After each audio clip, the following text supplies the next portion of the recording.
ಕನ್ನಡ ಮೂಲದ ಈ ಹೊಂಬಾಳೆ ಫಿಲ್ಮ್ ಕೂಡ ಕರ್ನಾಟಕ ಸರ್ಕಾರದ ವಿರುದ್ಧವಾಗಿ ನ್ಯಾಯಾಲಯದ ಮೊರೆ ಹೋಗಿದೆ. ಈ ಬಗ್ಗೆ ಹೆಚ್ಚಿನ ಮಾಹಿತಿಯನ್ನ ಕೊಡ್ತಾರೆ ಸಿನಿಮಾ ಬ್ಯೂರೋ ಮುಖ್ಯಸ್ಥರಾದ ನಮ್ಮ ವಿಜಯ್ ಭರಮಸಾಗರ ಅವರು. ಸರ್, ಇದ್ರ ಬಗ್ಗೆ ಏನ್ ಹೇಳ್ತೀರಾ ಸರ್, ಹೊಂಬಾಳೆ ಫಿಲ್ಮ್ ಈ ನಿರ್ಧಾರದ ವಿರುದ್ಧ ಬಗ್ಗೆ?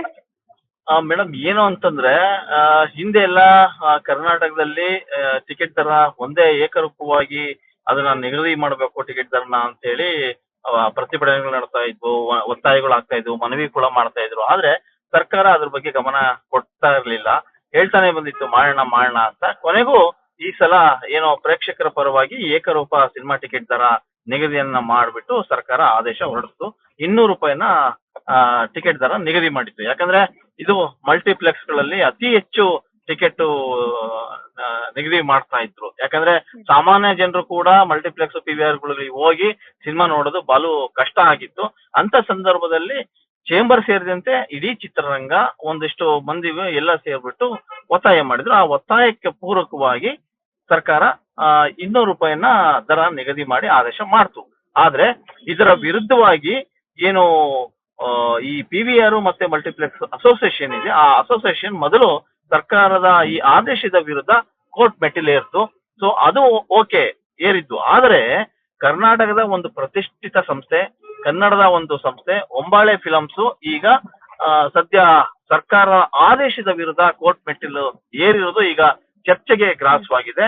ಯಾಕೆ ಅಂದ್ರೆ ಅವರು ಕನ್ನಡ ಚಿತ್ರರಂಗದಲ್ಲಿ ಇದ್ಕೊಂಡು ಕನ್ನಡ ಚಿತ್ರದ ಮೂಲಕ ದೊಡ್ಡ ಮಟ್ಟದಲ್ಲಿ ಬೆಳೆದಂತ ಈ ಸಂಸ್ಥೆ ಈಗ ಕನ್ನಡ ಪ್ರೇಕ್ಷಕರ ಪರವಾಗಿದ್ದಾರೋ ಅಥವಾ ಅದರ ವಿರುದ್ಧವಾಗಿದ್ದಾರೋ, ಕರ್ನಾಟಕ ಸರ್ಕಾರದ ವಿರುದ್ಧವಾಗಿದ್ದಾರೋ ಅಥವಾ ಪರವಾಗಿದ್ದಾರೋ ಅನ್ನೋ ಗೊಂದಲವನ್ನ ಸೃಷ್ಟಿ ಮಾಡಿದೆ. ಇಡೀ ಚಿತ್ರರಂಗದ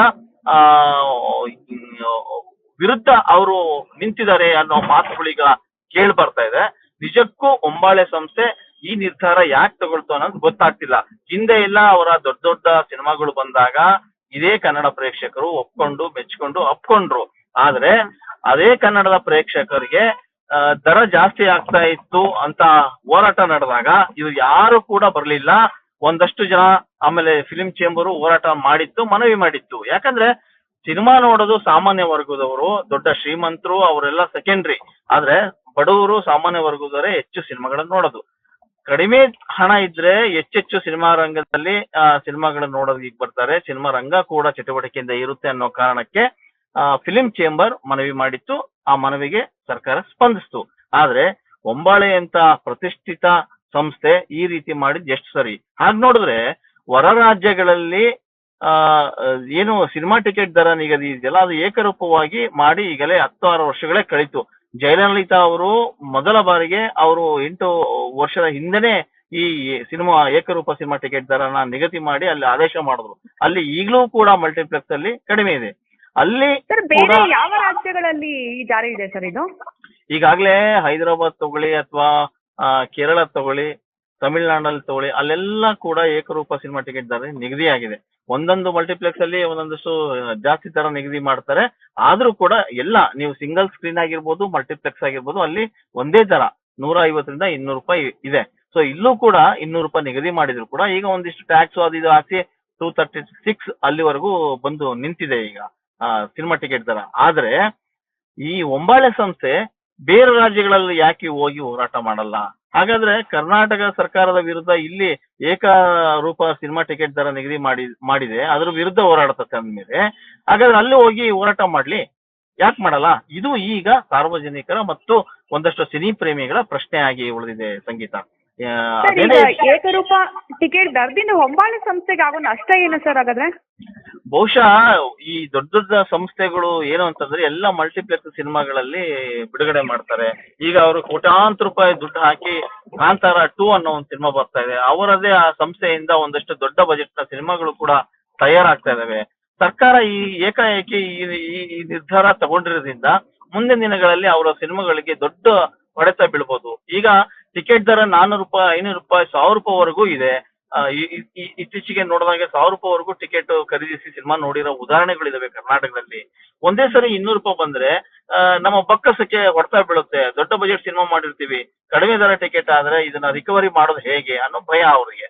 ಹಾಗಾಗಿ ಈ ನಿಟ್ಟಿನಲ್ಲಿ ಅವರು ಸರ್ಕಾರದ ವಿರುದ್ಧವೇ ಹೋಗಿ ಕೋರ್ಟ್ ಮೆಟ್ಲೇರಿದ್ದಾರೆ. ಈ ಹಿಂದೆ ಸರ್ಕಾರ ಕೂಡ ಹೊಂಬಾಳೆ ಸಂಸ್ಥೆಯ ಸಿನಿಮಾಗಳ ಬಿಡುಗಡೆ ಸಂದರ್ಭದಲ್ಲಿ ಸಾಕಷ್ಟು ಸಹಾಯ ಮಾಡಿತ್ತು. ಅದನ್ನ ಇವ್ರು ಮರೆತರು ಅಂತ ಕಾಣುತ್ತೆ. ಅದೇನೋ ಗೊತ್ತಿಲ್ಲ. ಒಂದು ಹೊಂಬಾಳೆಯ ಪ್ರತಿಷ್ಠಿತ ಸಂಸ್ಥೆ ದೊಡ್ಡ ದೊಡ್ಡ ಸಿನಿಮಾಗಳ ಮೂಲಕ ಇಡೀ ಭಾರತಾದ್ಯಂತ ದೊಡ್ಡ ಹೆಸರು ಮಾಡಿರೋಂಥ ಸಂಸ್ಥೆ. ಸೊ ಈ ಸಂಸ್ಥೆಯೇ ಈಗ ಕರ್ನಾಟಕ ಸರ್ಕಾರದ ಈ ನಿಲುವನ್ನ ಪ್ರಶ್ನಿಸಿ ಕೋರ್ಟ್ ಮೆಟ್ಟಿಲನ್ನ ಹತ್ತಿರೋದು ನಿಜಕ್ಕೂ ಪ್ರೇಕ್ಷಕರ ಅಂದ್ರೆ ಕನ್ನಡ ಪ್ರೇಕ್ಷಕರ ಕೆಂಗಣ್ಣಿಗೆ ಗುರಿಯಾಗಿದೆ ಅಂತಾನೆ ಹೇಳ್ಬೋದು. ಇವರು ಇಲ್ಲಿ ಮಾಡಿರ್ತಕ್ಕಂಥ ಹೋರಾಟ ಬೇರೆ ರಾಜ್ಯಗಳಿಗೆ ಹೋಗಿ ಮಾಡ್ತಾರಾ? ಇದು ಈಗ ಎದ್ದಿರುವಂತ ಪ್ರಶ್ನೆ. ಈ ನಿಟ್ಟಿನಲ್ಲಿ ಇವರಿಬ್ಬರು ಏನು ಹೋರಾಟ ಮಾಡ್ತಾ ಇದ್ದಾರೆ ಸರ್ಕಾರದ ವಿರುದ್ಧ ಅಂದ್ರೆ ಅಸೋಸಿಯೇಷನ್ ಮಾಡ್ಕೊಂಡಿರತಕ್ಕಂಥ PVR ಸಂಸ್ಥೆಗಳು ಮತ್ತೆ ಹೊಂಬಾಳೆ ಸಂಸ್ಥೆ ಇವೆರಡೂ ಕೂಡ ಕೋರ್ಟ್ ಮೆಟ್ಲೇರಿದೆ. ಈ ಎರಡರ ವಿರುದ್ಧ ಈಗ ಸರ್ಕಾರದ ಪರವಾಗಿ ಚೇಂಬರ್ ಈಗ ಕೋರ್ಟ್ ಮೆಟ್ಲು ಹೋಗೋದಕ್ಕೆ ಎಲ್ಲಾ ತಯಾರನ್ನ ಮಾಡ್ಕೊಳ್ತಾ ಇದ್ದಾರೆ ಸಂಗೀತ. ಓಕೆ ವಿಜಯ್ ಭರಮಸಾಗರ್ ಅವರೇ, ನಿಮ್ಮೆಲ್ಲ ಮಾಹಿತಿಗೆ ಧನ್ಯವಾದಗಳು. ಒಟ್ನಲ್ಲಿ ರಾಜ್ಯ ಸರ್ಕಾರದ ಪರವಾಗಿ ಫಿಲ್ಮ್ ಚೇಂಬರ್ ಕೋರ್ಟ್ ಮೆಟ್ಟಿಲಿರೋದಕ್ಕೆ ಸಿದ್ಧತೆಯನ್ನು ಮಾಡ್ಕೊಳ್ತಾ ಇದೆ. ಇನ್ನೊಂದು ಕಡೆ ಹೊಂಬಾಳೆ ಫಿಲ್ಮ್ಸ್ ರಾಜ್ಯ ಸರ್ಕಾರದ ವಿರುದ್ಧ ನ್ಯಾಯಾಲಯದ ಮೊರೆ ಹೋಗಿದೆ. ಅಂತಿಮವಾಗಿ ಪ್ರೇಕ್ಷಕರ ಪರವಾಗಿ ಏಕರೂಪ ಸಿನಿಮಾ ಟಿಕೆಟ್ ದರದ ವಿಚಾರ ಎಲ್ಲಿಗೆ ಹೋಗಿ ನಿಲ್ಲುತ್ತೆ ಅನ್ನೋದನ್ನ ಕಾದು ನೋಡಬೇಕಾಗಿದೆ.